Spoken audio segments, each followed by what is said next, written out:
That's a picture of Levi. Has he done a hunt here with you? He went on a hunt here with us. Okay. And that's his letter, that first letter that he wrote. Oh. Yeah, so I mean, if you want to put the face to that letter Okay. that you read about theirs.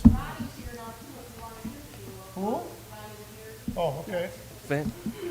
Fantastic. Am I close enough to that? I have to get right up next to him. Hi, how you doing?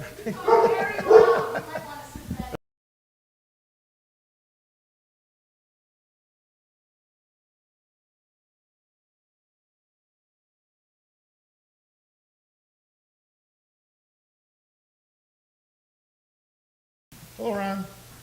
You're next.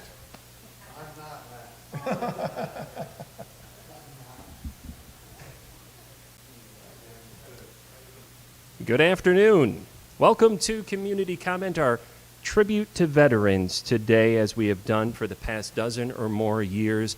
For the first time broadcasting from outside Beaver Dam, we are at Camp Nickolas in Waupun, where Camp Nickolas is the location of the nonprofit Heroes Hunt for Veterans. And we're going to be speaking with some of the participants, some of the guides that have been part of this program, and also we've got here in this first segment the founder, Brian Ball, joining us. Brian with his dog. Brian, thank you so much for joining us today. Yeah, thank you for having us. Dux is with me everywhere we go, pretty much. And you could see Dux, and is it Dux? Dux, D-U-X. Dux, D-U-X. Yeah. You could see Dux and Brian here. We are video streaming today's program. So if you go to dailydodge.com and click on the Daily Dodge TV tab, you will be able to watch this. The organizers here of this event is you'll be able to see the PayPal for this fine organization, which is hh4vets@gmail.com. That's hhforvets at some insight into Back in 2014 with the idea of just taking vets out and get them on a hunt, teaching them something maybe new, give them something back to them, teach them show them what maybe something me as a non-veteran take for granted. Hunting is not just a privilege; it's actually a right that's given to us, and giving the vets a chance to be able to go out and come out and enjoy God's creation has really been a blessing for us too. So what kind of veteran response have you gotten over the years? Where do the veterans come from? They've come from all over the United States. I mean, almost every state's been represented here. This is our 9th year of doing it, and at the end of this season, which will be in 2 weeks from now, we will have 348 vets have hunted with us. Okay. That gets to be a little bit nuts sometimes, so we've Okay. That gets to be a little bit nuts sometimes, so we have reduced it down to a few more, 11 weeks in a row now is what we do. And so you're touching on a few different. For the gun season, which would be the weekend before and the weekend after Thanksgiving. So that's just coming up here. Yep, you bet. So how are these veterans selected? One, they have to fill out an application period. It opens up June 15th every year. It stays open for about a 30-day window. They have to go on our website and fill out the application form. And then what we kind of do is we kind of grade them. Grade them by need. If you're a combat vet, you get a mark. If you're a Purple Heart vet, you get a mark. If you're a Vietnam vet, you're going to get 2 marks. If you're a Korean War vet, you're going to get 3 marks. And then if you've never hunted before, you're going to get a mark. If you're brand new and maybe hunt a little bit, but you want to learn more, you're going to get a mark. So the guys with the most marks are the guys who get the calls first. And then, because it's only, like I say, we've got 33 open spots and there's from 80 to 100 applications. So, I mean, they all deserve a hunt, but there has to be some way to break it down to this guy needs to hunt more. Mm-hmm. So I mean, we've actually, all over the United States, and I may have a Purple Heart recipient, but he's been on 4 or 5 veteran hunts already, versus maybe a guy who's never even left the United States, but he never hunted. He grew up in a non-hunting family, stuff. So we may give that guy a hunt before the Purple Heart guy because that guy's been on a bunch of hunts already. So we kind of try to make sure we get the right guys, and I'm sure we're skipping by a lot of guys. Everybody deserves a hunt, like I said, but we have to have some way better than just throwing all the names in a hat. And it's worked out really well for us. So give us some insight then into... For years, we actually had started out with just my land. I mean, then my land butts up to the retired landfills of Waupun, the city of Waupun. And they graciously allowed us into those properties.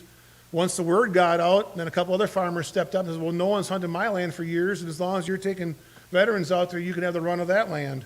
So it's been as much as 2,000 acres we've had property to hunt on. Now, we've lost a few farms out, let us know. But basically what happens is the veterans arrive today. We got our 2 new vets here this weekend now. They'll show up around noon on Friday, and then this evening, we get them practicing the bows. And this evening, probably about 2 o'clock, the guys will head out to the blinds or the tree stands with a guide, and they'll hunt till dark, and hopefully they'll get a deer. If not, we'll be having fish Friday night. Saturday morning, we'll probably go pheasant hunting tomorrow morning. And then we'll do steaks on the grill Saturday night after they bow hunt again. And then Sunday morning, we'll see what we want to do. We may bow hunt, we may go hunt something else. But then Sunday evening, we'll do another bow hunt then too. So if somebody does have some land out there and they're saying, well, I'd be happy to help contribute to this effort, who do they reach out to? Where do they go? Just give me a call. It's all on our website. That's 920-583-0616 is my personal cell phone. It's our Heroes Hunt phone. So Okay, all you right. can reach out and tell me about it, talk to me about it, whether it's this year or next year. But Questions, again, are always welcome. You've got a PayPal account. The need for guides is something that could be helpful as well. absolutely, most guys are like, well, I don't know the property. I don't know. I can't go guide there. Well, it's really not that, because what we need guys who are experienced enough to calm the hunter down. When the deer walks out in front of you, it's an adrenaline rush. So you need to be able to calm the hunter, and stuff. So you don't need to know properties, but you just need to know hunting etiquette. What's a good shot, what's not a good shot. Calm the guy down. Don't need to even track the deers. We do all that as a group. We'd come back together at Camp Nickolas, and we go out as a group and track the deer down and stuff. So Excellent. yeah. So we've got 2 guys this weekend that are coming? yes, yeah, Okay. we had a third guy. He was having COVID. Got hold of us yesterday, and it was kind of a short notice to actually get a third guy in here. So we said, well, let's just do the 2 guys this weekend, and we'll call it good. So Sign of the times, I guess, right? yes, yeah. So we're here at Camp Nickolas. What is the significance of the name? I met Nicholas's mom and dad back in probably 2012 during the height of the war, doing Patriot Guard. That, and I told them what I wanted to do in 2014. Well, they told me about Nicholas. Nicholas was KIA'd October 26, 2009, but I met him through the Patriot Guard Riders, and then they wondered what they could do to help us. So they ended up buying our wall tent. The wall tent and the cots and everything that goes with it was about $3,000. So they ended up buying us that. Well, we had it at a couple different locations, and then when we finally settled on, when my wife and I donated this half an acre to Heroes Hunt, then this became our final home. And so we decided, there's Camp Douglas, there's Camp... Gentlemen. Yeah. So it's 2014 that everything got started. That's the first year we started doing this, yeah. Yeah. And Yeah. so give us some insight into why in 2014 you decided to undertake this effort. Yeah, well, my nephew, Nathan Ball, deer season rolls around, and normally him and his brother and my brother hunted in either my land here or the neighbor's property, and that year he's just like, no, I'm just gonna go out in the Horicon Marsh and mess around. And well, we were worried about that, and stuff, but he didn't do anything stupid. Well, then my daughter and I, we were all tagged out, and Thanksgiving, everybody comes to our house for Thanksgiving dinner, and in the meantime, like on Monday and Tuesday and Wednesday, there was an 8-point buck coming in the back of the yard. Well, he comes, and about half an hour later, boom, I hear the gun go off, and I'm like, please, God, be a deer. And it was. And he was so excited about it. He was jumping up and down going, that just blinkety-blank and felt great, Uncle Brian. And I'm going, it's the light bulb went off in my head saying, maybe something like I said before that I take for granted, or did, can actually help these veterans snap out of their war funk, or what do you want to call it. And so that was what that gave me the idea, and I approached the city of Waupun about opening up the landfills for the vets to hunt in, and here we are 9 years later. What do you mean by opening up the landfills? Well, the landfills they're city properties, so you can't hunt on them, even though they're surrounded by country. Yeah. So, everywhere around it could get hunted, surrounded by really good habitat. Well, the city was all about it, so, they've been on board with us ever since day one, letting us open up that property to hunt. It's still some of our best properties. Who else is it that has helped you out with this effort? The Belinda Hollander, or Greg and Belinda Hollander got a great farm up on Highway 26. We shoot quite a few deer off of there. Wings over Wisconsin. It's out here, that's a good property. Stephen Lois Baker, a Rose Baker. The Reby farm used to be a really good one, but we ended up losing that because his grandson's got decided wanted to hunt. But no, and they hunt my property too once in a while and stuff, but they've killed almost 200 deer in the 9 years. So then they should have had a few more, but a lot of guys pass up deer that they could have taken. So you kind of count them as, they could have been Where are you looking to 30 go? minutes, Okay. because what happens then is because when we come back for dinner or for supper that night, we kind of want to be all in the same same time, pace. But So Nicholas bags that deer on that Nathan. Thanksgiving day. Oh, Nathan, Nathan. yeah. Nathan bags that deer on that Thanksgiving day. Then what happened? What's the next step after that? At one point you have to make a decision Right. that says, I'm going to. they know people that I don't know and stuff like that. So the networking was amazing. But the one that sticks out in my mind was Jay Steinbach, who's a good friend from church. And he says to me, he says, Brian, if you give God all the glory for it, it'll work out wonderful. And so we do. I mean, it has just worked out amazingly. I mean, we have zero debt. Everything that you see here is paid for or donated. And so we can live off of the money that we raise every year is what goes for the hunts. We have to pay for the meals and the licenses and gas and supplies, that kind of stuff. So, I mean, it's just been truly a blessing. When the veterans get here, they don't pay for meals Nothing. or anything? Nothing. Once their only their travel expenses, their only expense. Okay. Once they All get right. here, everything's taken care of. All right. Is that something that in the future, those travel expenses, if the donations come in well enough, might be covered as well? We'll see. Yeah, it's a possibility. Well, what else what do you need money for? You've got food, you've got upkeep here at the camp and everything like that. Tents only last a year or two, and the good ones are $200. I mean, I was going to replace tents that we're getting rid of. We're actually going to donate them. Well, the 33 vets that are hunting this year, they all get to throw their name in a hat, and they'll receive our older crossbows. They're only 4 years old, and they're $1,000 crossbows too.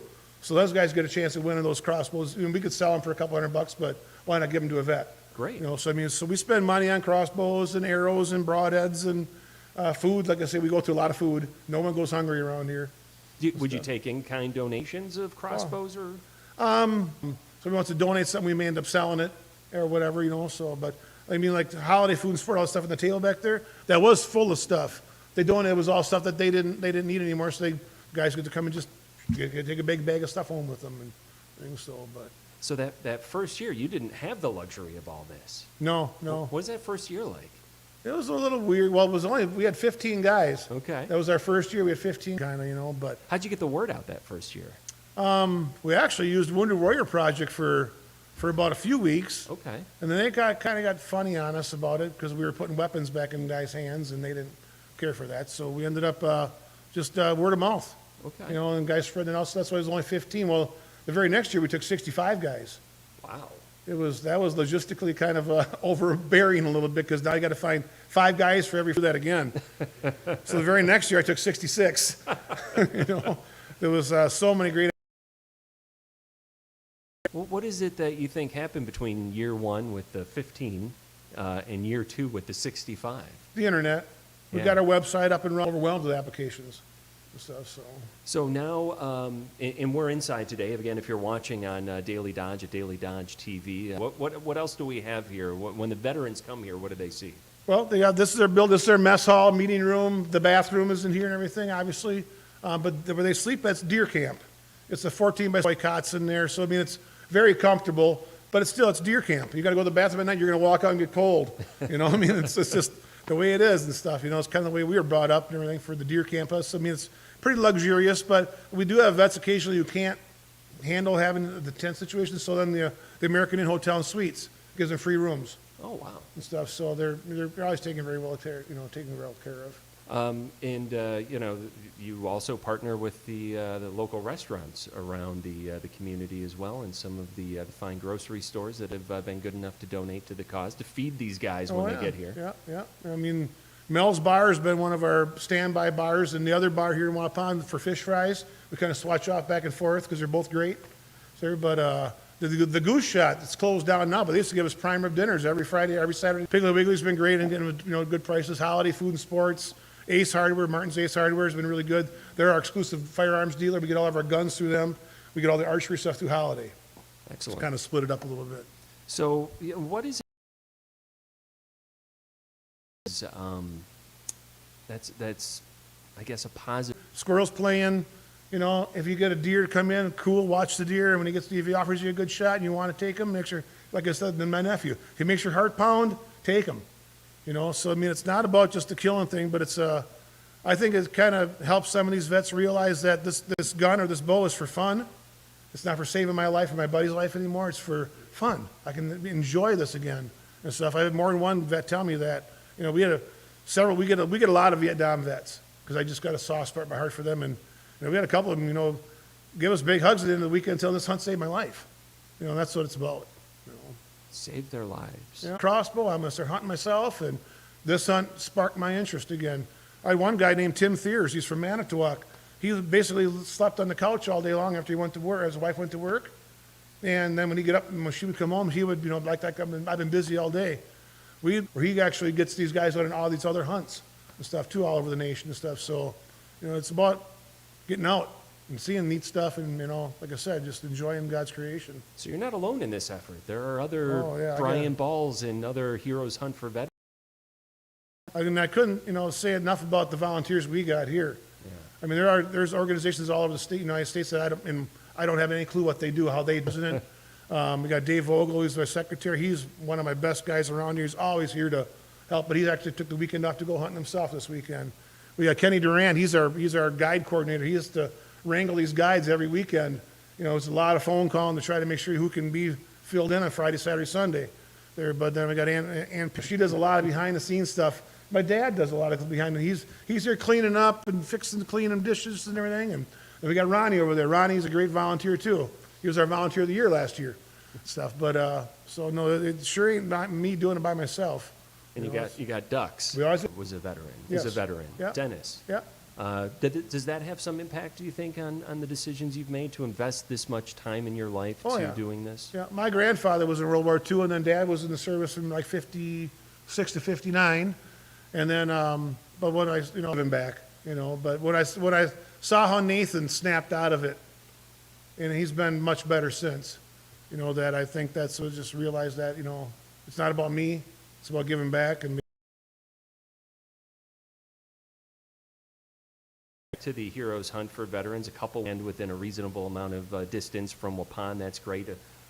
Trained hunters that could be guides. You could use that as well. You've got a raffle going on too. Yeah, that's our main raffle. Is on that raffle. Wow. It's all high quality stuff. The firearms on there are really good. There's a nice 10-point crossbow.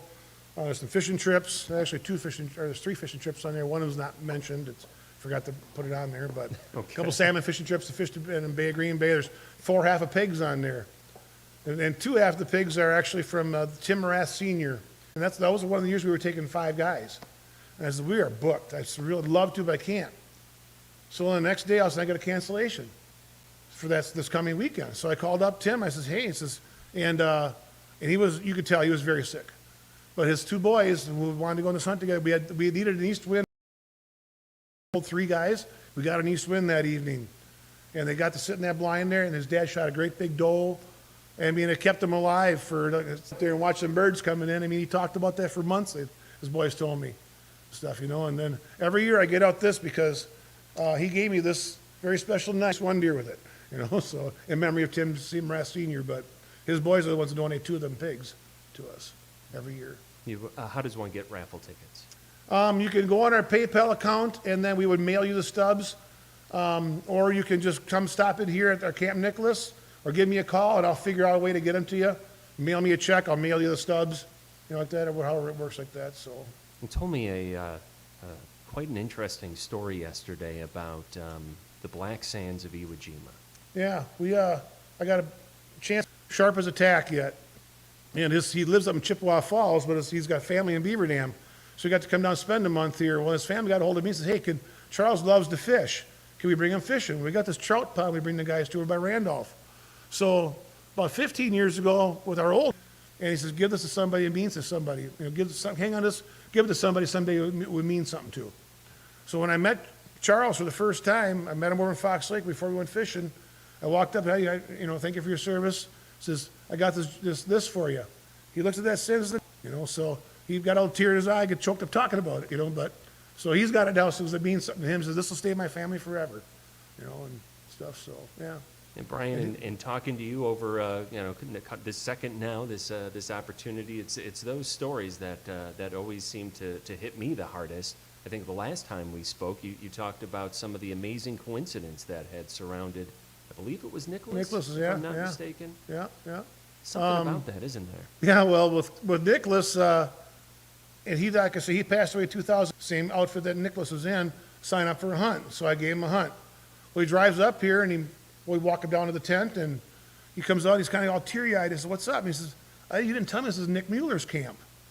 And I says, well, I figured I'd tell you when you got here, and stuff. And he says, Brian, I know everything about Nickolas. He says, when I got selected to be in the Night Stalkers, he says in 2011, 2 years after, there are 83 benches for the 83 Fallen. And the names face away from the trail, so you don't know whose bench you're riding by. So they're running like that, and they came on it. There's a big tree limb across the trail, laying on top of one of the benches. So he says, okay, guys, we got to roll this off here in case some parents come, because the benches are for the parents to come and visit their bench. And so they rolled it off, and here was Nickolas's bench. So Ian's was like, I could hear that son of a gun laughing at me, So they got to laugh about that. Well, then last year, Ian calls me up in the summer and says, hey, I want to come up and spend a week with you guys. I got 2 weeks of leave. I want to spend 1 week with you guys guiding and 1 week out by my brother in California duck hunting. So, okay, yep. So he comes up and we did the guiding ducks. They have a good hunt. And then all of a sudden they start slowing down. So they start talking. And he says, where are you stationed, Ian? Well, I'm in the 160th in Fort Campbell. He says, wow. He says, I had a young man from my hometown killed in the 160th back in 2009. And Ian just kind of goosebumps. He says, well, Joe Nick? And I said, well, so he told this whole coincidental thing here going on too. He says, so it's really odd. He says, my dad was a barber. This is Mike Petters, the retired colonel, talking. My dad was a barber. And he used to cut all the Mueller boys' hair. He cut Nick's hair as a kid. Unbelievable. I mean, small world or what? So Nick's our guardian angel. There's no doubt. And we're here at Camp Nickolas broadcasting live as part of our tribute to veterans. The Hero Hunt for Veterans is the nonprofit. Brian Ball being the founder. A hunt taking place this very Sure. a preview of who we're going to be speaking with here. Well, we have Jens Kerr. You're going to come say a few words, Jens? He is a Vietnam vet. Excellent. Yeah, and we got Brian Miller from Illinois. He's a little shy, And then we got Adam Schultz. He actually hunted with us a few years ago, and now he's back here guiding with us and stuff. So we're going to get Ronnie to talk a little bit. And maybe Ronnie, too. Yeah. Again, it is hh4vets@gmail.com. That's hh4vets@gmail.com. That's how you can get a hold of you. Mm-hmm. Maybe you want to volunteer to be one of the guides. Maybe you want to donate some land for hunting. You want to log on to Daily Dodge TV. You could watch today's broadcast, and that PayPal is listed right on the screen there. We're looking forward to these future conversations that we're going to have coming up right after the break. But Brian, I want to thank you very much for inviting us here today and letting us set up shop and speak with some of the folks that are impacted by this. Thank you. Yeah, you betcha. You're welcome, guys. Thank you. Once again, that is Brian Ball, founder of the Heroes Hunt for Veterans. We are live from Camp Nickolas in Waupun as part of WBEV's annual tribute to veterans. We'll be back here in just a few minutes.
What happens to the deer after you get one here? I mean, do you process it here? Do you take it back with you? What?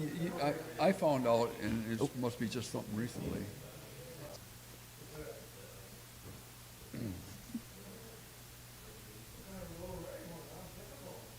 And we are here with the nonprofit Heroes Hunt for Veterans. You can find them online, or you could contact them directly at hhforvets@gmail.com. That's hhforvets@gmail.com. That is also their PayPal hand. Anyway, and check out our video stream that's going on here from Fort Nickolas today. It's at dailydodge.com. All you got to do is click on the Daily Dodge TV tab. Had an opportunity to speak with the founder of the Heroes Hunt for Veterans, Brian Ball, just a little bit ago. In this segment, we have an opportunity to speak with a veteran who is making their first, they're taking their first hunting trip as part of the Heroes Hunt for Veterans. We want to welcome into the conversation here Jens Kjær. Jens, thank you very much for joining us today, sir. Thank you. And you are from where, sir? I'm from Racine, Wisconsin. Racine, Wisconsin. Wisconsin native. Yes. Can we ask you where you served? I was with the Army. I served with the American Infantry Division in Vietnam. Can you tell us how you heard about the Heroes Hunt for Veterans? Well, it's actually, my girlfriend was watching a sporting show on television. It was in Wisconsin here. And it was mentioned there, and she suggested when they started accepting the applications in June, I filed for it on a computer, but I never thought I'd luck out enough to get invited. But a couple months later, Brian calls me up and says, "You're welcome to come up." He let me have my choice of whether I wanted a gun or crossbow, and I chose the crossbow. I'm kind of new to that, so I thought that'd be a little bit more fun for me. It was just very much of a welcome home. So this is just a fantastic opportunity and something I'll never forget. Lucky to have been selected. Yes, I consider myself very lucky. What is it? What is it you're hoping for out of this A weekend? deer. Right. Yeah. So. But it's about more than the deer, isn't it? Oh, sure. And there's some camaraderie here, and you know, it's like I say, I feel real welcome. You didn't get that welcome after Vietnam. No, we got none. I tell you, my training was Fort Campbell, Kentucky for basic, and I went to Fort Polk, Louisiana for advanced infantry training, and that was called Little Vietnam back then. And then they shipped me off to Vietnam and trained 11 Charlie, actually was 11 Bravo in Vietnam. And just a ground pounding grunt and some rather nasty experiences. But like I say, when we got out of there, everybody was against that war. Most people were, an awful lot of people, I should say. And we never really got much of a welcome home. So to be invited here and be so warmly welcomed means a lot. I'm very grateful. How was the food at Fort Campbell? It's Army food. Or LERPs. Herbs. What was there any good sea rations? No. You could survive on them. That was about it. No. So I didn't care much for the sea ration. LERPs were kind of a treat. Now, what were LERPs? Long-range patrol. They were dried food. Okay. So you'd boil some water up using C4 plastic explosive, and that's how we heated our water, and then we'd make a hot meal out of that, and like a beef stew or chicken stew or something like that. LERPs, they're called long-range patrols, and those were kind of all right. Kind of all right, huh? Kind of all right. Did they come with a dessert? No. We got some with the sea rations. We get some peaches or something like that in the cans, and nothing was really. Nothing that good. I wouldn't pay for it. R&R, and I didn't accept it. I wanted to go to Australia, and they said, "Well, we can't send you to Australia," and they wanted to send me to Thailand, and I could be uh, Thailand or Taiwan, I think it was. Did you at least get the week off, though, in the bush? No. You remember what you did? Well, I was just an infantry grunt, so. So what does that mean? Explain it to Well- me. I've never been in that type of situation. What does that mean, essentially? We were grunts. We were infantry company, and we had our rucksacks, our M16s, and we'd be sent out on missions. We'd fly helicopters out to wherever it would take us, drop us in the jungle, and we'd stay out there for 2, maybe 3 relaxation, and we'd off to the next mission. 2 to 3 weeks at a time. Yeah, 2 to 3 weeks, somewhere around there. Well, it depended. If we made contact, they kind of liked that, so they keep us out longer, so. Was it rainy then? Oh, yeah, almost every day. Knew exactly when it was going to rain, so we'd have to move every day, and we were hoping to get wherever we were going and set up before the rains came. What do you mean you had to move every day? We never stayed one spot the same night twice, because it was dangerous to do that. So basically, every morning we had, in our platoon, we had 3 squads, and each squad would go in different directions, looking out for different areas for the night defensive perimeter, we called it, NDP. NDP. So were you then up all night on watch, essentially? Somebody was. Somebody Yeah, was. everybody took their turns, yeah. Yeah. It was you had watching, of course we had wouldn't have been too smart not to. Right. I really don't want to discuss some of them. Absolutely understood. What would you want to tell that next generation that is signed up, that is in the Army and the Marines? Our cameraman here, Anthony, is in his first year in the service. What message would you?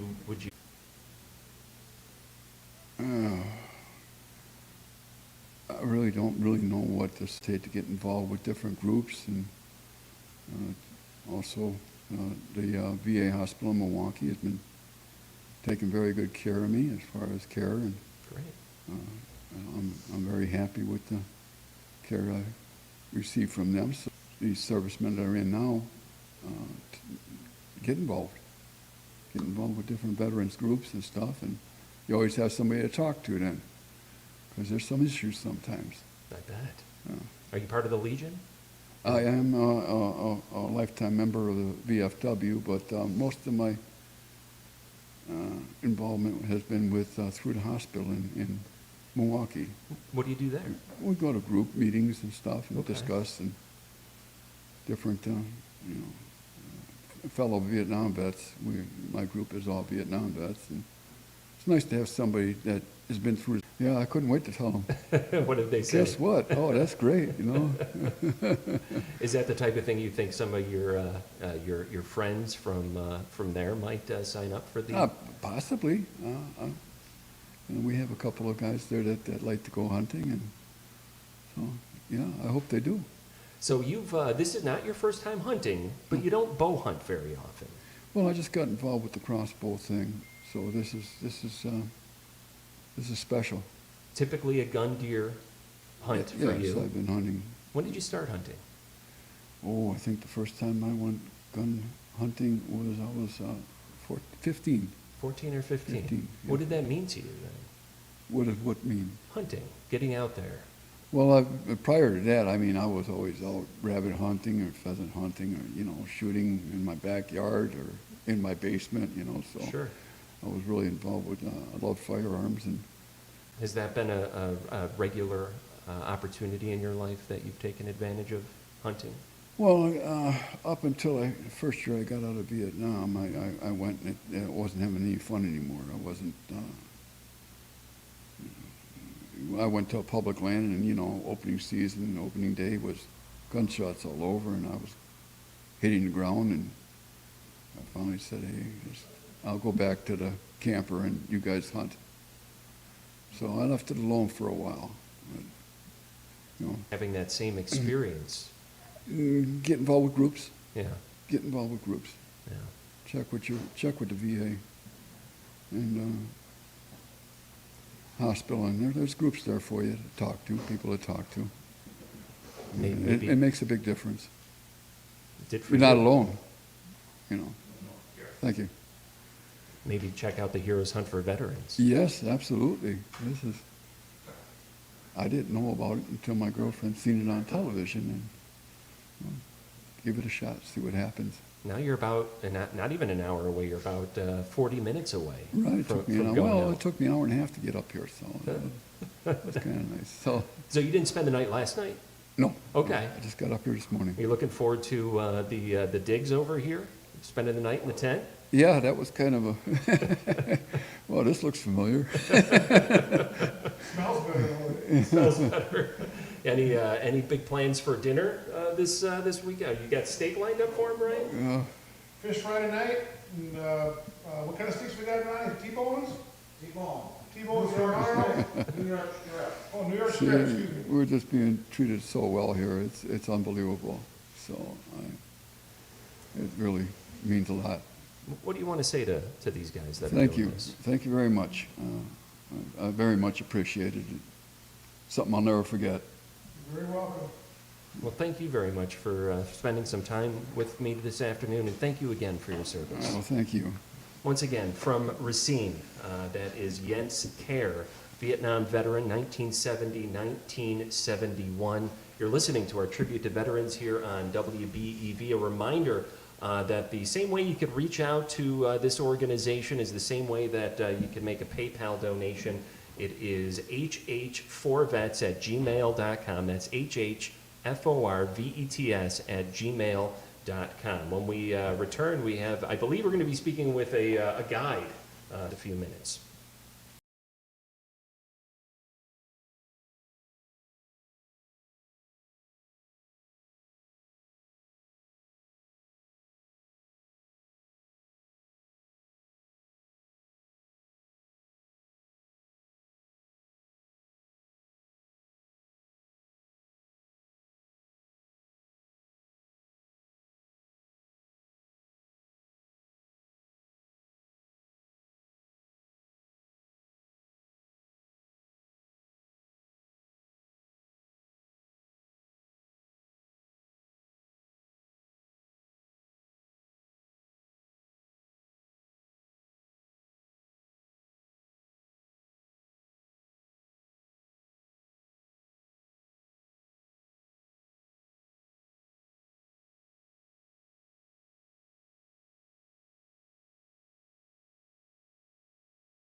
And we are here again in Waupun. Fort Nickolas is I had a chance to speak with the founder here, Brian Balla, a little bit earlier. What they do is they take veterans out for a hunt. It's bow hunting season right now. They've got a gun deer hunt. They're doing 11 weekends this year with about, on average, 3 veterans in each one of those outings.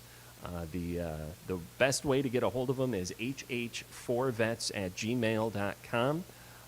That's also their PayPal number if you want to make a donation, hh4vets@gmail.com. Here on this segment, now a guide for veterans that are going out. We want to welcome into the conversation Adam Schultz. Adam, thank you so much for joining us today, sir. Thanks for having me. And thank you for your service. We do appreciate that. Can I ask when you served and where you served? I joined the Air Force in 2001, pre-9/11. Oh. So I thought it was going to be an easy enlistment. I got out in 2006, or 2007, sorry.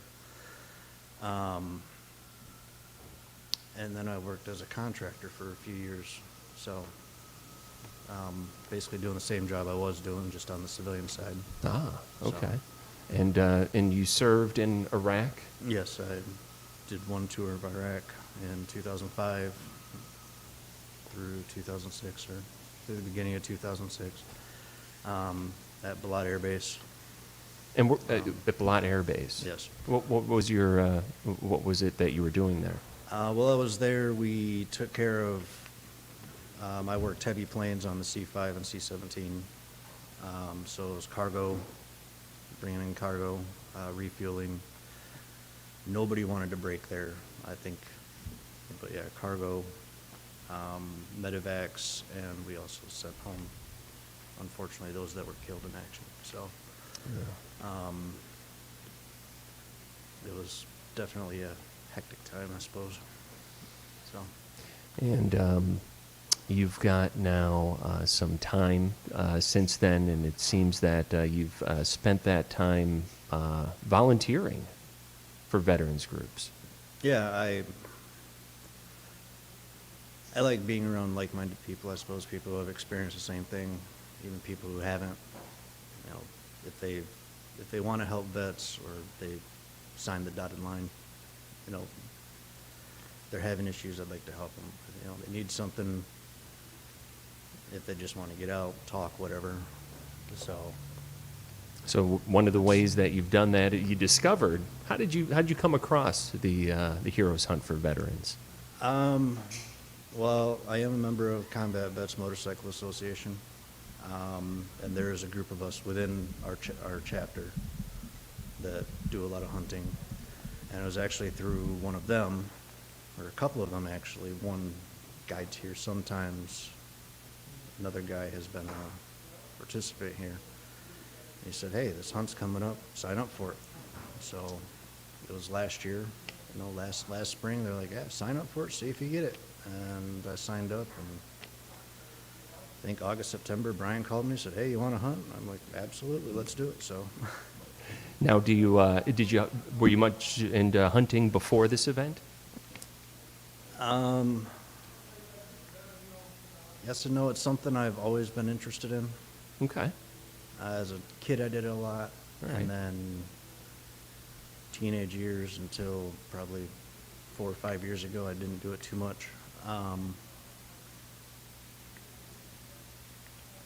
Really got into the duck hunting side of things. Okay. I find that just an absolute blast. But it was another veterans hunt that actually got me into that. So Into the duck part of things. yeah, I Okay. actually did a run out of Horicon. So. All right. But yeah, getting back, and then I think coming here, Brian really got me back into, hey, let's get out in the woods. I realized I really like being out in the woods, even if I don't see anything, just sitting there. It's peaceful. Don't have to worry about whatever's going on at home or anywhere else. I can just sit there and be with myself, and if I happen to see something I can take, you know, I'm,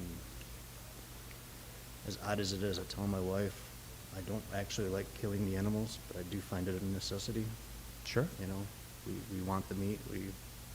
So like, I'm not a trophy hunter or anything. Okay. Last year, I took a doe And I'm like, hey, it's meat in the freezer, so. Right. Do you prefer bow hunting, gun deer? I really like shooting bows. Okay. Crossbow or bow? That being said, I like shooting bows. Okay. So I do have a compound. Thinking I'm gonna probably buy a crossbow though, because it makes life a little bit easier. But yeah, I do really like shooting them. And I actually do like hunting during archery more because it's not as pressured. Right. Yeah. Longer season. Yeah, it's a longer season, and you don't have 600 people in a 100-yard or 100-acre public land. Because unfortunately, I'm stuck with public. All going for the same 10 deer. So I do find, the archery side of things nicer because there's just not as many people doing it. So tell me about your experience last year. Well, they came and. Sorry, I got to think about this now. So, yeah, I was getting ready for my weekend, and Brian calls me up the night before. He's like, you like duck hunting? You want to go out on a duck hunt in the morning? So I got here super early, like 4 in the morning. We went out to a field and did a duck hunt in the morning and got back when we realized that none of the birds had any interest in us. Like, absolutely none. It was the wildest thing. Saw plenty. I think 2 tried to land. It was weird. Like, they just no interest. Yeah, came back and ate and went out for an afternoon hunt. And yeah, it was pretty much the whole weekend. We were out there. And Did you wind up getting something by the end of the weekend? yeah, just before the end of the weekend, I ended up getting that doe.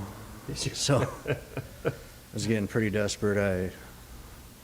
I missed on one and passed on another. There was just 2 in, and I'm like, all right, if I want something in the freezer, I got to go for it. So how does it come to be then that now you are a guide? I asked if I could do it. Yeah? Why'd you want to do it? Same reason, just to be out there and to be with other people who have similar experiences. Mm-hmm.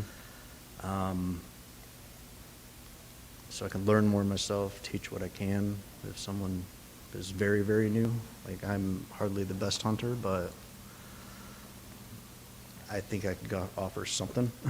How many hunts have you guided now? This is unfortunately on my second. Your second. How'd the first one go? First one, my guy, he did get a doe. Okay. So Had he that hunted was- before? Oh yeah. Okay. He's much more experienced than me. Yeah. What did you say? but- Oh, sorry. Go on. Oh, I was just gonna say, yeah, he is much more experienced than me, but it's also just being out there with someone. If you want to trash talk or whatever, then share stories, and you hear something, be quiet and see what peeks out. But Well, what do you say to those folks out there that might be listening to this and say, "Well, I know a little bit about hunting. I'm a veteran. I could maybe help with this." I'd say, you've been plugging it's anybody that's listed on there. So, and put your name in, I suppose. You say you've been volunteering for a number of different veterans organizations here in recent years. Tell us more about the Combat Vets Motorcycle Association. It's a group of veterans. We all have a hobby, riding motorcycles. Requirements are we're a single piece patch, which motorcycle community would know what that is. We're just an association. We're not a club. Mm-hmm. But requirements are you got to serve in a combat zone, Mm-hmm. and that's pretty much it. And if you want to join, combatvets.us, I believe, or combatvets.org. I don't remember the website, but yeah, we get together, we ride, we put on fundraisers. Like every chapter is different. It's how they divvy up their money. I know for us, we pick a couple other veterans organizations, and all the money we raised that year, we give to the groups that we say we're going to give it to. So Fisher House in Wisconsin, we've done rides for that. So yeah, we'll put on a ride, or I believe our chapter, we do a skeet shoot to raise money for that. We do pancake breakfast, stuff like that. Yeah, is there a particular mission statement for, or a focus that separates your Yeah, I group? wish you wouldn't ask me that live on the air, because we all have the one thing in common: we've unfortunately all been to war. So everybody that we're with, that we're riding with, that we see that has that patch, we know, hey, they've been through similar. I can always count on them, if I need something. Not if I just need to talk to someone. If I'm having a rough time. And motorcycle, much like hunting, a lot of people find therapy in hunting, just being outside. Motorcycles are a great therapy. So, just get together and just ride. 2005, 2006. Those were your years in Iraq. I imagine it was hot over there. Well, I'll say mostly. So I got there right around September, and I learned very quick that the desert gets very cold. At night? Yes, at night it gets very cold and oddly very wet.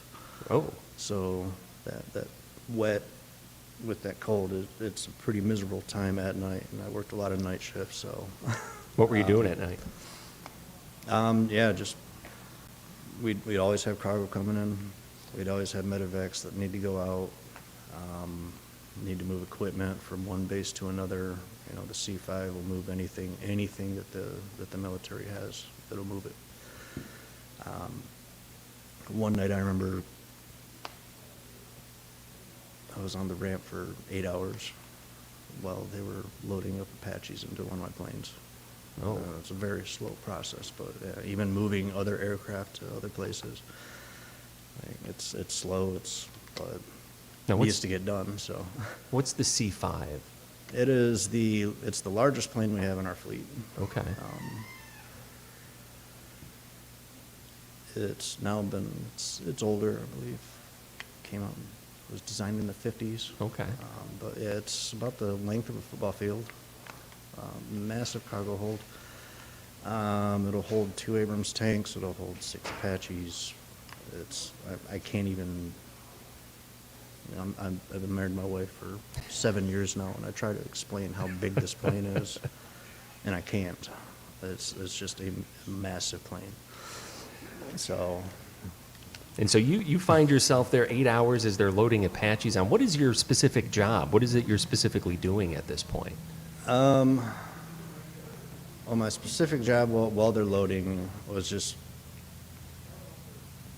I don't want to say babysitting, but it's basically, okay, make sure nothing breaks, make sure nobody breaks anything.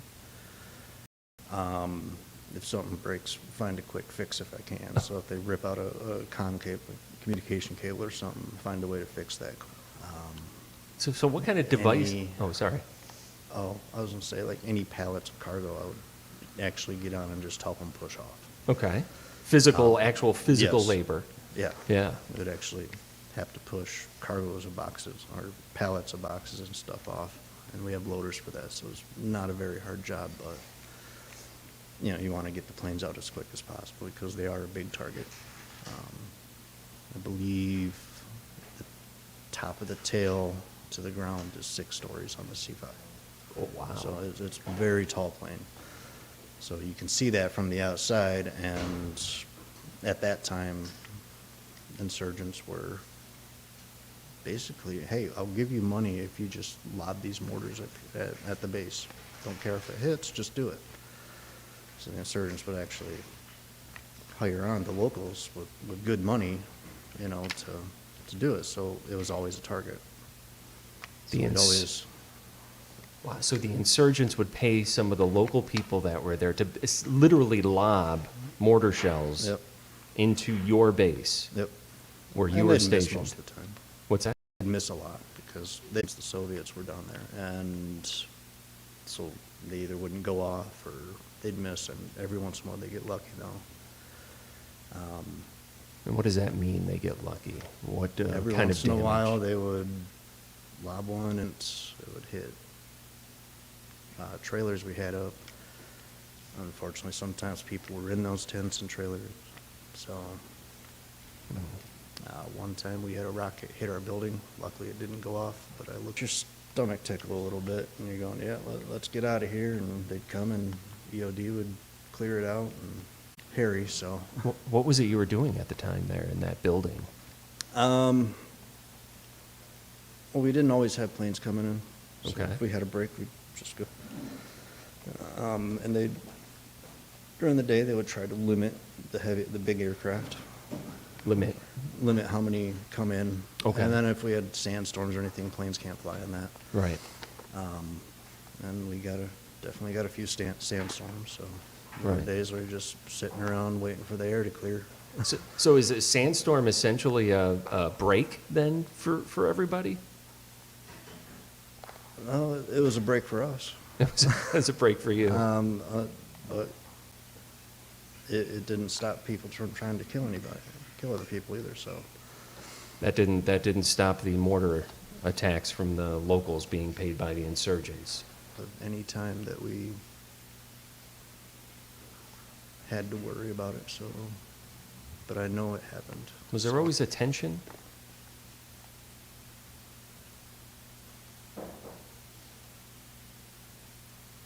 Yes and no. Was there downtime? There was downtime. Did you get to go on leave, as it were? Nope. No. No, we were there 6 days a week, 12 hours a day. That was our time. We had one day off. What'd you do on your day off? Not much. They had a recreation tent with a pool table and movies and stuff like that. I'd usually catch up on laundry and just hang out. Really, 12 hours, they were pretty good at doing actually flipping the schedule. If we had some overlap with the plane or something, might be there 13, 14 hours, but Then what'd you do after that? usually Hit the just bed? go straight to bed. Right away. Yeah. Huh? And here you are now, having experienced what you've experienced, but now being able to share to meet any of the people that you served with when you were in Iraq here in Wisconsin. No, but like funny thing, and I don't think he's a member anymore, but out of the blue, whenever someone joins CVMA, and I've been a member for 11 years ago, see a post come up, hey, welcome this new guy. I'm looking, I'm like, I know that name. Look up his Facebook and see his picture. I'm like, yeah, I was stationed with him at Travis, not directly in Iraq, but he ended up joining our chapter here in Wisconsin. Well, that's kind of crazy. Unfortunately, I never got to see him because he has always been a very busy person. But that was still pretty cool to see someone that I knew from the prior life to is actually living here and join the same group. So That's great. But you do have an opportunity, even if you've never met some of the veterans that you might be working with, to enjoy this experience with them. What does it mean for you to be able to go out there and do this?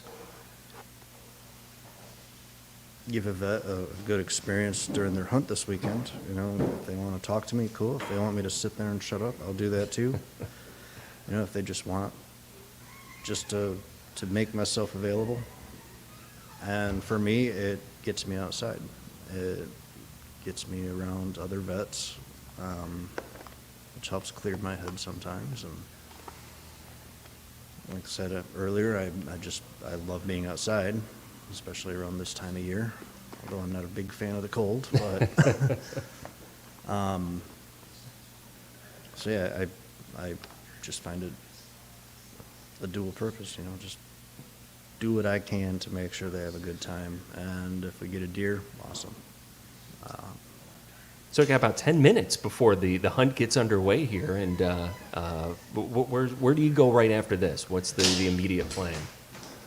I couldn't tell you. That's a Brian question then. That's definitely a Brian question. What are you going to be using as part of the hunt I this imagine weekend? whoever I take out will be one of the two that are here. If they didn't bring a crossbow, we have a few up there. Okay. Pick one of those, and if they brought a compound and want to use that, they can use that too. I didn't see any outside, so I don't know if there are any, but yeah, pretty much hunter's choice. So you may have Jens then, the gentleman we spoke with earlier here on the Yep. program. We don't know yet, but Not well, quite sure.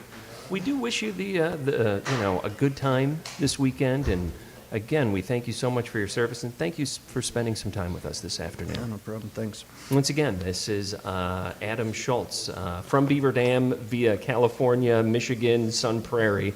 But now we call him at WBEV, one of our own here in Beaver Dam. And we do want to thank you very much. Again, we're at Camp Nickolas, wrapping things up here. The Heroes Hunt for Veterans can be found online at heroeshuntforvets.org. That's FORVETS.org. Also, their email address is hh4vets@gmail.com. Same kind of spelling, FORVETS@gmail.com. That's the same handle that you'll see if you want to make a donation via PayPal. You can find them that way. We're going to take a quick break here. When we come back, I'm going to wrap things up. I'm going to chat with Brian again real quick, and maybe Sheila. I think we're going to have a chance to talk to the mess hall lady, Marcia. And I've also got something that Brian's asked me to read. But we're going to take that break first, and we'll be back here in just a few minutes.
sound man? Yep, we are here at Fort Nickolas in Waupun. It is the home base for the Heroes Hunt for Veterans, and the veterans are just getting out into the fields right now to begin their hunt. Here we are about halfway through their season, planning on about 11 hunts or so, and we're going to be speaking with Brian Ball, the organizer, again here in just a little bit, and he's going to put a bow on things, if you will, wrap things up for us. But now we have a special guest here, and it's Marcia Jurgenmeyer. Did I get that right, Marcia? Jurgensmeyer. We'll need you to scoot up a little bit more for you there, if you would. Marcia, and what is your role here with the Heroes Hunt for Veterans? Well, I'm sort of the camp cook. Okay. What is that? The mess hall person, right? Well, I hope it's not a mess. It does look very clean here, I will say that. I do lunches on Saturdays. Okay. When it gets colder, it's usually a soup lunch. Okay. And there's always special requests for the chicken noodle soup. That's your area of You know. expertise? Today it's going to be bean and ham, so. I'll take it. But I'm sorry, go on. it's just something that I love to do. Okay. I truly love to. These guys are very, very special men that do this. And to see the guys out in the field and hunting, I've met so many wonderful vets. Just great guys, great guys. How long you been doing it now? 5 or 6 years. Where'd you hear about it? You know, I just live on down the road. Okay. And I drove by many, many times, and I thought, and then I heard they were doing these special things for vets, so I just thought I had to stop, and I stopped and I asked what I could do, and so I just started doing lunches on Saturdays. So Yeah, that's what Adam was saying, that he was doing some of the lunches too. He would volunteer. So that's kind of a regular need that needs to be filled yes, here? Okay. yes, yes. Is there room for more if there's... always room for more people Okay. to help out, always. I have a group of ladies that will help out if I can't be here for one reason or another. All right. Brian's wife makes the best desserts in the world. So it's just very special. Is it a Saturday thing? Is it a Friday, Saturday, Sunday Oh, that's needed? There's a lot of vets that come on Friday. Once in a while, we even get them on Thursday, depending on where they're coming from. Usually, like tonight, they'll do steaks. Okay. Saturday nights, it depends. They even go into town. There's a couple places in town that are gracious enough to give the vets meals. Sunday morning, they make breakfast here. Okay. Leftovers on Sunday afternoon, it depends when they're hunting. Sure. So it is what it is. So there are volunteer opportunities out here. You don't necessarily need to we be a would- veteran, No, I'm not a veteran. but you're from a veteran's family. I am. Okay. Both my parents served. Well, tell us about them. Well, my mom was a WAVE, and she was stationed in Harrisburg, Pennsylvania. And my dad was a Marine, and he ended up out in the Pacific, was wounded twice. This steamed into a day after Pearl Harbor. Oh, wow. And my dad didn't talk about it much, but once in a while he would, and he said how terrible it was when they came into Pearl Harbor. So, He was there. He was stationed. well, he was coming in on a hospital ship. He had been wounded, Oh, and he said it was just terrible, horrendous. wow. So- A profound connection to history there. Yep. And one that is no doubt fueled your volunteerism here? Yes. We always flew the flag. My mom taught me how to march, and my dad taught me how to protect myself. Oh, so don't mess with you. So what do you, you're going to be cooking up ham and beans for tomorrow, you said. What are some of the other things that you've whipped up over the years? Gosh darn, I've done a lot of different things. Yeah. Scalloped potatoes and ham, just whatever trips my trigger at the time. But the guys like the soup, especially when it's cold and they come in from the field. Soup usually goes over really well. Yeah. So if there's people out there that are listening thinking, hey, I can make an extra meal on the weekends or Please come something on like in. that, All right. Yeah, that email address once again, hh4vets@gmail.com might be a Right. good way to, I know. Yes, sir. Brian gave out his cell phone a little bit Yep. earlier here. This is quite a facility. I mean, you're a neighbor here essentially, a few blocks or whatever it is away, but Couple miles. a couple miles, but still something like this really does, I think kind of bolster the community. Yes, it does. And when I first volunteered, there was a little house trailer out there.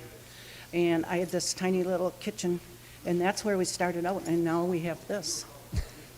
A beautiful, beautiful facility. So This we are is so amazing. blessed. This is an amazing facility, Yes, quite it is. honestly. Yes, it is. And what is the message that you have for our veterans this weekend? Oh, This Veterans Day. because of our veterans, we are free. We have the freedoms that we have today. Every veteran in my heart, God bless them all. Because I know many of them that have been through hell and back. So the American people need to respect the vets and really respect them. Words to live by. Marcia, thank you so much for sharing your story You're with us. entirely welcome. That's Marcia Jergsmeyer. Jurgensmeyer. Jergensmeyer. I'll get it right one of these days. Thank you. At least I didn't call you Sheila. Yes, right. Marcia Jergensmeyer here, live from Fort Nickolas in Waupun, Wisconsin. We do have to take a break. When we come back, we're going to wrap things up with Brian Ball here in just a little bit.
Waupun Nickolas here, part of the Heroes Hunt for Veterans.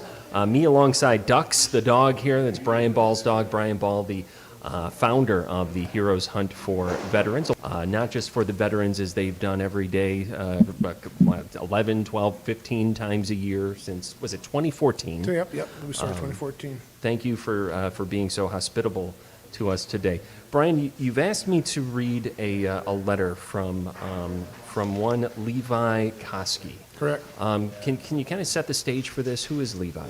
Levi came and hunted with us, I believe, was on the 45 minutes after that picture was taken, that Hummer got blown up. His two buddies below him were killed. He got his pelvis and femurs broken and shattered. He spent like a year and a half at Walter Reed Hospital rehabilitating and healing up. He actually passed his physical therapy, or passed his PT again, or whatever they call it. He re-upped, went back over to Iraq and got shot to the abdomen. So he had 2 Purple Hearts. So he's not, I tell you, you're not that smart a guy, Levi, apparently, but anyway, so we became very good friends. But anyway, so when he came on his hunt here with us, and we've stayed in touch since then quite a bit, gone on other hunting trips since there, but he wrote us this letter, what this hunt meant to him, and I'd like you to read that for us, if you would. A cold read, so with apologies here, I hope I'm able to do it justice. Here we go. This is the letter from Levi Koski, U.S. Army Infantry. Over the summer of 2014, a friend and fellow veteran told me about Brian and the Heroes Hunt for Veterans. He didn't give me any background, so I didn't know at all what to expect, but he did mention 3 key elements: a name, a phone number, and a deer. After meeting Brian over the phone and making arrangements, I pointed my truck south towards Waupun, still without much of an idea of what to expect. Upon arriving at the motel Brian told me I would be staying at, I was immediately greeted by the manager and employees. They told me what an honor it was to meet me, and they were so pleased I was staying with them. This took me completely by surprise. I was even more amazed when I found a care package, patriotically decorated, and a handwritten letter, which I still have, thanking me and offering any services to make my stay as comfortable as possible. This included setting out breakfast hours early just for me, even after I insisted not to have them trouble themselves. I began to feel a lump growing in my throat. After meeting Brian in person, we enjoyed some great conversation in his incredible hand-built cabin and squeezed in an evening hunt. After the evening hunt, Brian and his lovely wife escorted me to dinner at a wonderful local restaurant, where I got the pleasure of meeting the owner. He too thanked me for my service and offered their house specialty prime rib dinner on the house, which I happily accepted and enjoyed. The lump in my throat continued to grow. The next morning, I was picked up at the motel before sun, and after enjoying a wonderful complimentary breakfast for the morning hunt, I was guided by an HHFV volunteer by the name of Dave. Dave and I hit it off famously and spent the entire morning talking about hunts of yesteryear that we enjoyed in the Great Nickolas National Forest in northern Wisconsin. After the hunt, Dave brought me out for a phenomenal breakfast, which once again was covered by the incredibly generous owner. I felt the lump in my throat grow even bigger. That afternoon, Brian and I debated over an evening hunt in the duck blind or in the deer blind. My passion for whitetails won out. We didn't have to wait long until our conversation was interrupted and we were surrounded, literally, on all sides by deer, including a handsome buck. I was fortunate enough to harvest not 1, but 2 healthy, mature, and delicious adult does. Brian helped me dress the deer, load them, and we bid farewell before I headed home to display my trophies to my wife, friends, and family. On the way home, I had time to reflect upon the incredible weekend and why it left me with such a lump in my throat. Up until this point, I have never shared this bit of information with anyone, including Brian. After I returned home from serving in Iraq, to my farmhouse, at the end of a dead-end road in deep forests of northern Wisconsin. There were no lights and sirens, banners or parades, music or parties. I simply came home and went back to work. The more I realized life around me had continued while I was gone, the more I wondered how much my absence had been noticed. My love and passion for the outdoors and the healing powers of the northern wilderness helped me heal physically, emotionally, mentally, and spiritually. I didn't feel I was missing anything until I became part of the Heroes Hunt for Veterans. It has been 8 years since I returned from Iraq, but I feel the Heroes Hunt for Veterans gave me the welcome home parade I never had. From hunting and bonding with Heroes Hunt for Veterans volunteers, to having meals bought for me, to being given a handwritten thank you letter, to Brian simply introducing me to folks at a local gas station. I felt welcomed and embraced by an entire town. I felt like I was being welcomed home at last. That night while driving home, I felt that lump in my throat continue to grow. And I can still feel it today as I write this. Heroes Hunt for Veterans gave me so much more than just an appreciation hunt. They gave me a homecoming I will forever appreciate and never forget. I am honored to be part of the Heroes Hunt for Veterans. I am humbled to now call Brian, Dave, and the volunteers my dearest friends, and may God bless the program and each person involved. Thank you, from the bottom of my heart, thank you. Levi Koski, U.S. Army Infantry. Well written. There it is. It's all right there. That's what it's about. I give you credit for reading that without breaking a tear, because I've had to read it in front of groups of people, and it's hard to get through it. For me, anyway. Wasn't easy. Yeah. What'd you think the first time you read that letter? I realized that, and their families too. So it's a very true statement. Freedom is not free, so don't take it for granted.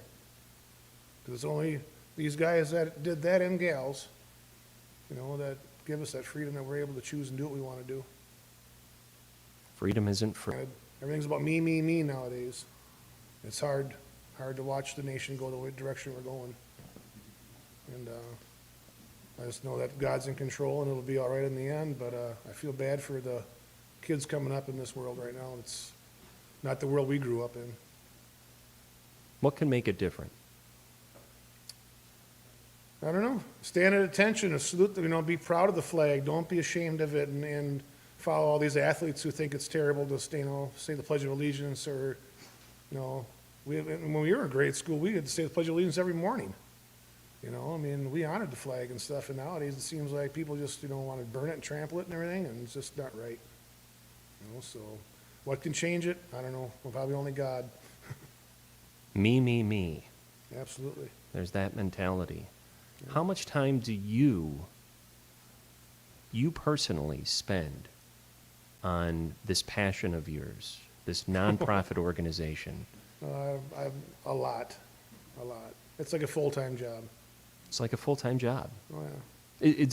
I assume it increases a little bit more around this time of year. Sure, but it's, all summer long, you're putting in food plots, taking care of things, which I have helped to do. I'm not saying I'm doing all of Sure. this, absolutely.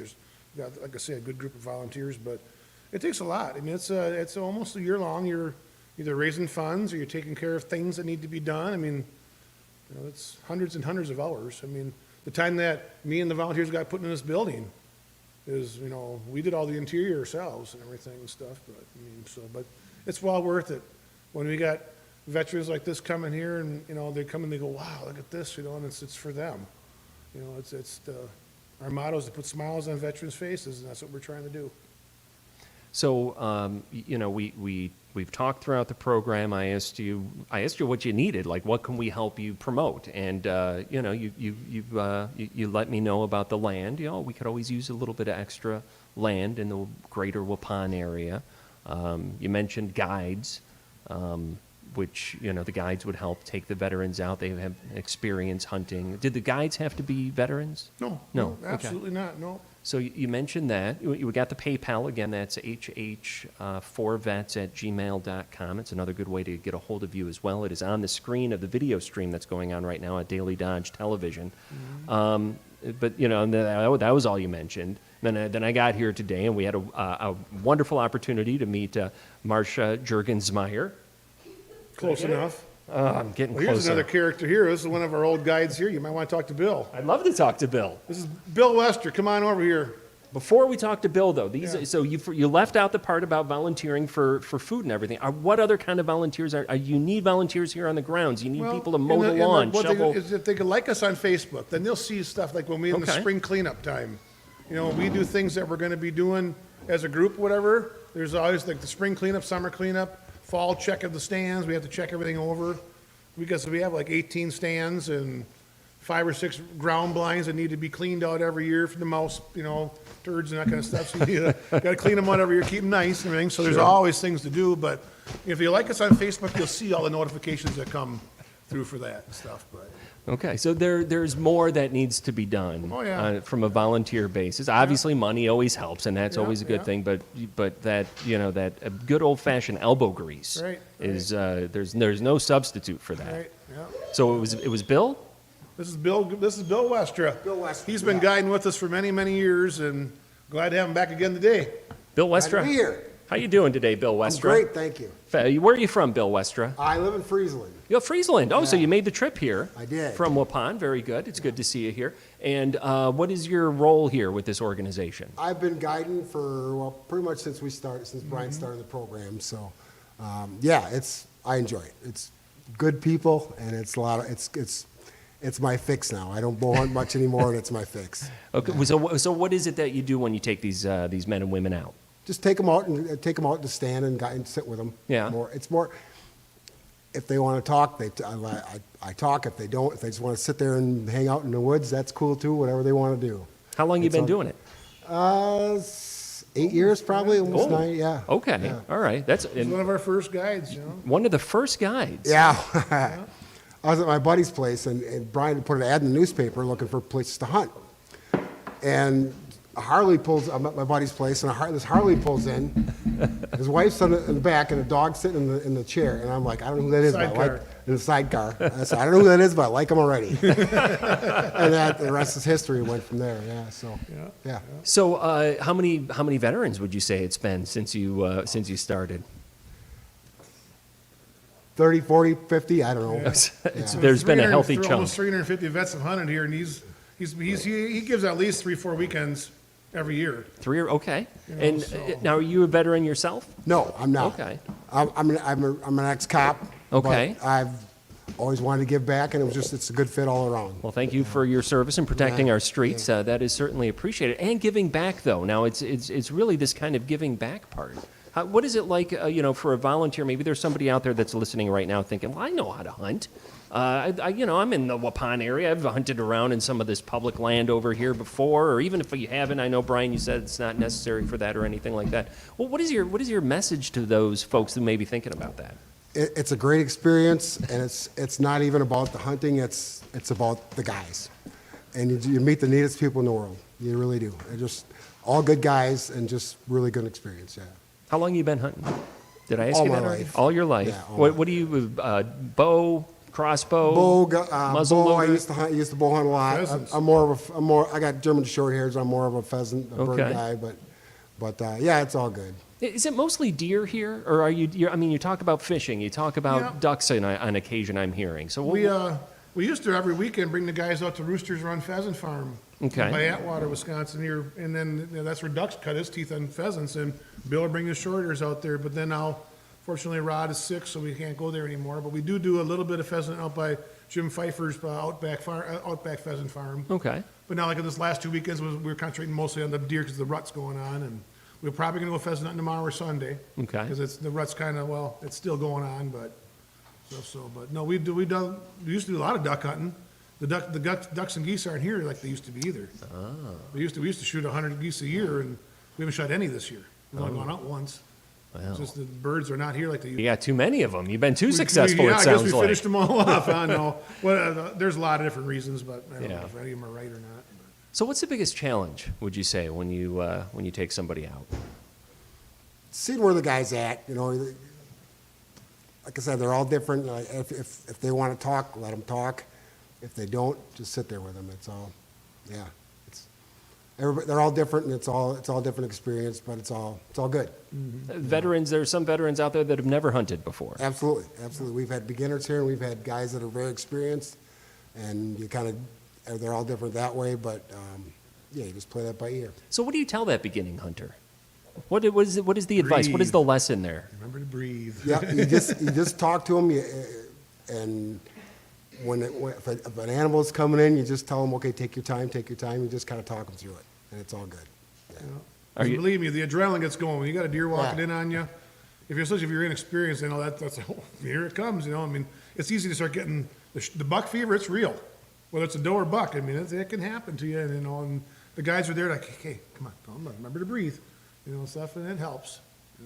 And you still got to talk. We got to talk ourselves down, because if we don't get excited about it, Yeah. something's wrong too. Right. Do you still get excited? Oh, absolutely. Okay. Absolutely, I still do. I bought all of it. Do you get excited when it's somebody else hunting? Oh yeah. Are you actually hunting alongside them, or are you literally there for support, or is it a little bit of both? A little bit of both. Like I said, I don't really bow hunt much anymore. It's kind of my fix here is coming here and doing this, but yeah, you just give back. It's all good. If you're bow guiding, you don't have a weapon. You're just there to coach. Okay. And call range, range fine for them. Call them, like I say, coach them through it. If you're gun hunting guide, we want you to carry a rifle, just in case that if the hunter misses the deer, you don't shoot at it. But if he would happen to hit one bad, we want another bullet put in, put the deer down. Oh, right. Or if you have to go track it, now it's right into the bush here, we gotta go track it down. We don't want it to jump up in front of a guy with no gun. So then he would be there to help put the deer down, if it's already been hit by the veteran. So there is, you're really not hunting. If you're waterfowl guiding, You don't think you're making that much of a difference, but you are. So that's pretty cool. You've gotten the handwritten letters, you've gotten the typed Yeah. letters in the mail sent to you. Well, just here, but venison, canned salmon, that kind of stuff. Yeah. he brings a mean salsa, he loves cooking salsa and desserts, and Bill's quite the cook. You don't look like a cook, but he is. Yeah, We're on radio, you can't see it. yeah. But we're also video streaming at dailydodge.com. So let me ask you this here as we wind things down. What is your message to our veterans today? Thanks for all you guys do. You make everybody's life, people take stuff for granted on how easy life is and stuff. They made the sacrifices and did their part, and we appreciate, and I appreciate it. We all do. Yeah. So Absolutely. thank you. Brian? Thank you. I couldn't have said it better. It's just, we're going to keep this going as long as we possibly can. And that's one thing that I want people to know, that my mom and dad bought this property this is sitting on in like 1967. Right where this building is where my house was, where I grew up in. Is right where this building is. But what's going to happen is this has been deeded to the Heroes Hunt for Veterans Corporation. If for whatever reason we ever stop doing what we're doing, we all get too old, no one's carrying on, all of our assets and this property become the property of the American Legion in Waupun and the American VFW. So what we have here will always stay in veterans' hands forever. So that's cut in stone. So it's for real. It's a remarkable legacy to leave behind. Yeah. But our veterans have allowed us to leave our own remarkable legacies, have they So not? they've given us the freedom to do it. That's right. Yeah, for sure. I Well- want to thank you guys for coming here today, and Anthony, thank you for your service. Yeah, thank you, Craig, for having us. Absolutely. Make sure you set a bill for me. I will. We'll make sure we do that. And let's recount some of the stuff again, just so people are aware here before we wind down the program. HeroesHuntForVets.org is where you could go. That's the website. It's for vets, FOR. The same handle that you use if you want to make a donation Yep, via That's how you PayPal. get a PayPal, yeah. You gave us a phone number a little bit earlier before, Brian. Can we repeat that again? 920-583-0616. All right. So 920, I shouldn't say old, 920-583-0616. Still works. I think. Yeah, I I know, think but it it sounded dumb. it does work. No, it sounds. This has been a remarkable experience for me, just getting to see what it is you guys do here. What is your prediction for this weekend with the We're gonna folks put that some you got? deer in the ground. This cold weather's way better than, we had that 40-mile-an-hour wind last weekend and it rained sideways, and they saw deer, but no shots were taken, but, so. Well, I want to thank you for all of your hard work, and thanks to the veterans who are still here milling around. Thank you for your service, and let's do this again Yeah, at some absolutely. point in the Make future. it a regular annual thing. Hey, I'm in. Sold. That is Brian Ball, founder with the Heroes Hunt for Veterans. We are live from Camp Nickolas in Waupun, Wisconsin. This is the home base for this organization. I do want to thank everybody who joined us throughout the course of the program today, including Marcia Jurgensmeyer. I think I got that one finally. Adam Schultz, Jens Kerr from Racine, Adam from Beaver Dam. Thank you to you. Bill, I never did get your last name. Westra, Oh, I did get your last name then. I apologize for that. Are you part of the Beaver Dam Westra contingent? relation. There's a close relation He there. owns it, right? Well, thank you very much. And of course, Ducks. We want to Yeah, thank we'll see summers around. Ducks as well.